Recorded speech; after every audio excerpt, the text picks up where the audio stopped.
Hi friends, मु आज गोटे पुराना रेसिपी नहीं के आसी जोटा कि है दही कांजी। खाइबा को बहुत भल लगे आ शीत दिन यहाँ खाइले देह पाई बहुत भल होता है। आसन देखा ये रेसिपी केमिति बनैबा। आपण जदि मो चैनल को सब्सक्राइब करना सब्सक्राइब करनियंतु।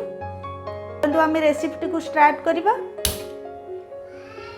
दही कांजी बनवाई मुझे सब सामग्री नहीं अमृतभंडा नहीं, मूला नहीं, पियाज टिके नहीं, कखारु नहीं, बैगण नहीं, दही नहीं, आउ छुंक दवाई रसुण, भुर्सुंगा पत्र, सुखिला लंका, कंचा लंका, हेंगु, पंचफुटण। चलते स्टार्ट करवा।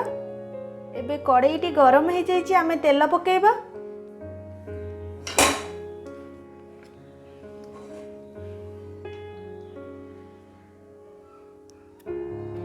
आम ये 2 चामच तेल पकईकि फास्ट टिके भाजी नवा परिबा गुड़िक।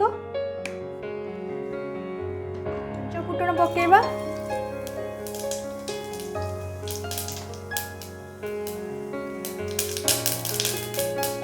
एबे परिबा गुड़िक गोटी गोटी करी पकई नबा।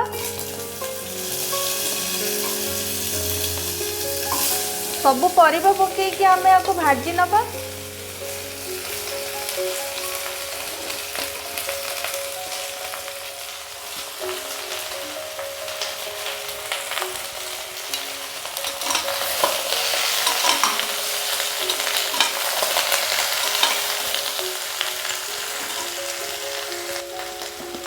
एबे 1 स्पून लुण पकई नबा, 1 स्पून हलदी पकई नबा।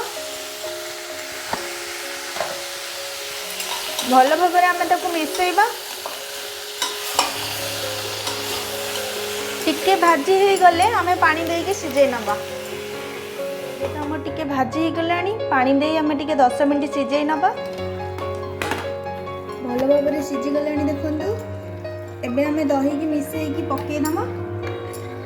मुझे गोटे गिना दही नहीं, आपण हिसाब से आपण ने दही की भल भाव मिसैकी देले छिंडे ना आ जाल को स्ट्रीन करुवे जो दही पकेबे।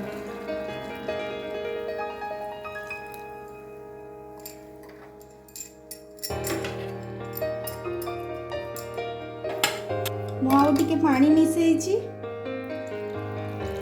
आपको आम 5 मिनट छाड़ीदबा सिझापी।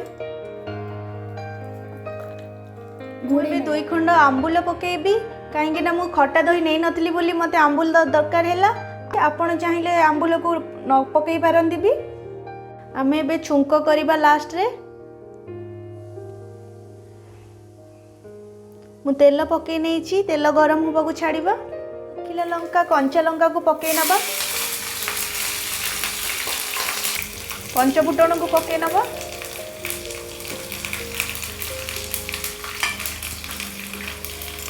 रसुण छेचा को दे नबा। रसुण छेचा निहाती दरकार कहीं रसुण छुंक ही भल लगी था। शेष में आम भुर्सुंगा पत्र दे मिसैबा।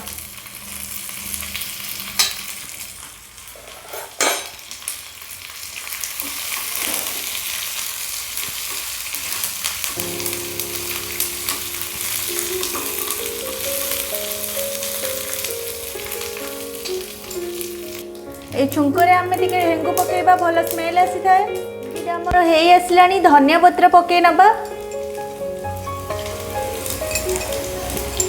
कि मिसैबा ताकू।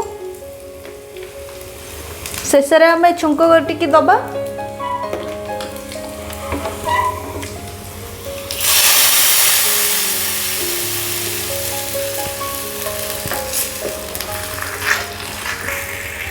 हो जाइए आमर कांजीटी प्रस्तुत। देखो बहुत बढ़िया स्मेल आसूची। आमर दही कांजीटी हो सारी। यहाँ गरम भात सहित खाइबा को बहुत भल लगे। आपन को जदि मो वीडियोटी भल लगी मोर वीडियो को लाइक करंतु, चैनल को सब्सक्राइब करने को भूलंतुनी। मुझे आगु को नुआ नुआ रेसिपी नहीं के आसबी।